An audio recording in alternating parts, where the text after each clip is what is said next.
જૂનાગઢના લોકપ્રિય અને નિષ્ણાંત તબીબ ડોક્ટર ડી.પી. ચીખલિયા સાહેબના 75મા જન્મદિવસ નિમિત્તે કલેક્ટર કચેરી સભાખંડ ખાતે આયોજન કરાયું. નિઃશુલ્ક સર્વરોગ નિદાન કેમ્પ, દવા વિતરણ અને બ્લડ ડોનેશન કેમ્પ આજે ખૂબ જ ઉત્સાહપૂર્વક સંપન્ન થયો. આ કેમ્પમાં સેંકડો લોકોએ અને કર્મચારીશ્રીઓએ વિવિધ નિષ્ણાંત તબીબોની સેવાઓનો લાભ લીધો. કેમ્પ દરમિયાન જરૂરિયાતમંદોને નિઃશુલ્ક દવાઓનું વિતરણ પણ કરવામાં આવ્યું. રક્તદાન કેમ્પ દ્વારા માનવતાના કાર્યમાં સહયોગ અપાયો. આ પ્રસંગે ઉપસ્થિત રહી સેવા આપનાર ડોક્ટર શૈલેષ જાદવ અને તમામ તબીબ મિત્રો તેમજ જિલ્લા કલેક્ટર સાહેબશ્રી અને અન્ય અધિકારીશ્રી તેમજ રાજકીય આગેવાનો હાજર રહ્યા હતા. આજે આપણા જુનાગઢ જિલ્લાના સુવિખ્યાત એવા ડૉક્ટર ચીખલિયા સાહેબનો 75મો જન્મદિવસ છે.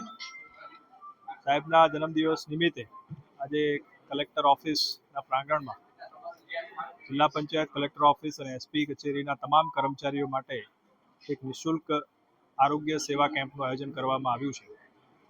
આ આરોગ્ય કેમ્પમાં વિવિધ રોગો માટેની ચકાસણી અને સાથે સાથે નિઃશુલ્ક દવાઓ પણ આપવામાં આવે છે. ઉપરાંત ઘણા બધા લોકો આમાં બ્લડ ડોનેશન પણ કરવાના છે. તો આ તકે ચીખલિયા સાહેબને જન્મદિવસની ખૂબ ખૂબ શુભકામનાઓ પાઠવું છું. સાથે સાથે ખૂબ ખૂબ આભાર પણ માનું છું કે એમને આ એક સારા પ્રસંગે એમને અમારા કર્મચારીઓનું ધ્યાન રાખ્યું છે, એમની દરકાર કરી છે અને એમને ઈશ્વર લાંબુ આયુષ્ય અર્પે એવી પ્રાર્થના કરું. 1/1/1951થી શરૂ થયેલી આ જીવન યાત્રા આજે 1/1/2026માં 75 વર્ષ પૂરા કરી અને 76મા વર્ષમાં આજે મારું જીવન પ્રવેશ કરી રહ્યું છે. અત્યાર સુધી આપ સૌ મિત્રો, વડીલો, સંતો, મહંતો અને સૌની શુભેચ્છાથી સ્વાસ્થ્ય અને બધી રીતે જીવન સારું રહ્યું છે. આપણા આશીર્વાદથી હજી વધુ ને વધુ લોકોને, આ વિસ્તારના લોકોને અને જ્યાં જ્યાં જરૂર હોય તે બધા લોકોને એક સેવા કરવાની તક મળી રહે એવું પ્રભુ તંદુરસ્ત જીવન આપે એવી પ્રભુને હું પ્રાર્થના કરું છું.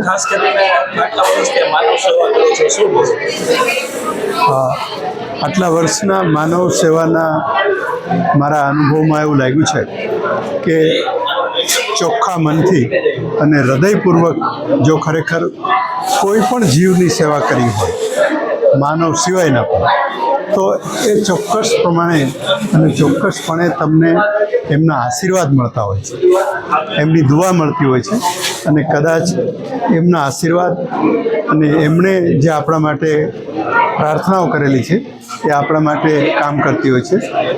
કારણ કે ભલે બહારથી સ્વસ્થ લાગીએ છીએ પણ 3 સ્ટેન્ટ સાથે જીવું છું અને 3 સ્ટેન્ટ સાથે પણ આજે આ પ્રકારની વસ્તુઓ કરવાનું જે મારું બળ મળે છે એ સૌના આશીર્વાદ સિવાય શક્ય જ નથી. માનવીય ખૂબ આનંદ મળશે, ખૂબ આનંદ મળશે. આજના દિવસની તમને વાત કરું તો કલેક્ટર સાહેબને ત્યાં આવો મારો જન્મદિવસ ઉજવાશે જેની મને કલ્પના પણ નહોતી અને મને ખબર પણ નહોતી. અને આ લોકોએ જે આયોજન કર્યું અમારી ટીમે અને આપ સૌ મિત્રો, આપ સૌ મીડિયાના મિત્રો, ઇલેક્ટ્રોનિક્સ, પ્રિન્ટ, આ બધા લોકોએ વારંવાર મને પ્રોત્સાહિત કર્યો છે અને હજી એ તમારા બધાના સહકારથી જે પોઝિટિવ વાઇબ્રેશન તમે લોકો મારા માટે આપો છો એ મારા જીવનમાં ખૂબ અગત્યનું છે અને આપણે વર્ષો સુધી આ પ્રકારે કામ કરતા રહીશું. કલેક્ટર ઓફિસના, જિલ્લા પંચાયત ઓફિસના અને પોલીસ ડિપાર્ટમેન્ટમાં જે નાના કર્મચારીઓ જેમને ખરેખર જરૂરિયાતવાળા લોકો છે, આમ તો આમે કોઈ પણ કર્મચારીઓ આવતા હોય એટલે અમે લગભગ સેવાની રીતે જ કરતા હોય છે. આજે વિશેષ એક મેસેજ આપ્યો, પણ આ કાર્ય તો અમારું વર્ષોથી ચાલુ જ છે કે કોઈ પણ કર્મચારી જિલ્લા પંચાયતમાંથી આવે, કલેક્ટરમાંથી આવે, નાનો પોલીસવાળો આવે, નાનો પટ્ટાવાળો આવે, કોઈ ઘરકામ કરતા બહેનો આવે, કોઈ બીજું આવે, એમના તો આ બધી વસ્તુઓ ચાલુ જ છે. પણ અત્યારે ખાલી એક જાહેરાતના સ્વરૂપમાં થઈ, બાકી આ વસ્તુ તો આપણા માટે ચાલુ જ છે. ઇવન ઘરકામ કરવાવાળા બહેનો અમારે ત્યાં ઘણી વખત આવે, કોઈને ત્યાં 5-6 ઘરના કામ કરતા હોય, અમારા સ્ટાફે 300 રૂપિયા લીધા હોય તો ઇમિજિએટલી રિટર્ન કરે છે એવી હજી ગઈકાલ સુધીના બનાવો તો એ પ્રકારનો રહે છે. એટલે એમાં કંઈ નવું નથી, એ તો અમે કરીએ જ છીએ. મારું નામ Naranbhai Laxmanbhai Maitar, police department ASI. હાલ હું અહીં ફરજ બજાવું છું. અગાઉ મેં એકવાર બ્લડ આપ્યું હતું અને બીજી વખત આ જે ત્રિમૂર્તિ તેમજ સરકારી હોસ્પિટલના કર્મચારીઓ સહિત ત્યાં બ્લડ ડોનેશનનો કેમ્પ રાખેલો હોય, જેમાં સરકારી કર્મચારીને દેવાનું હોય અને આ બ્લડ થેલેસેમિયા બાળકો માટે તેમજ સગર્ભા મહિલાઓ માટે તેમજ જરૂરતમંદને ઉપયોગી થાય તે માટે હું આ બ્લડ આપું છું. તેમજ તમે પણ આ બ્લડના સહભાગી બનો અને બ્લડ ડોનેશન કરો. કરવું જરૂરિયાત છે. વર્ષમાં 3 વખત જરૂર કરવું જોઈએ. મારું નામ જયશ્રીબેન રંગોલિયા છે. હું ડૉક્ટર હરિભાઈ ગોધાણી કેમ્પસ સ્થિત MG ભુવા કન્યા વિદ્યા મંદિરમાં પ્રિન્સિપાલ તરીકે ફરજ બજાવું છું. અને આજે ત્રિમૂર્તિ હોસ્પિટલ દ્વારા કલેક્ટર ઓફિસ ખાતે જે બ્લડ ડોનેશન કેમ્પ રાખવામાં આવેલો છે, એમાં હું સ્વેચ્છાએ મારું બ્લડ આજે આપી રહી છું.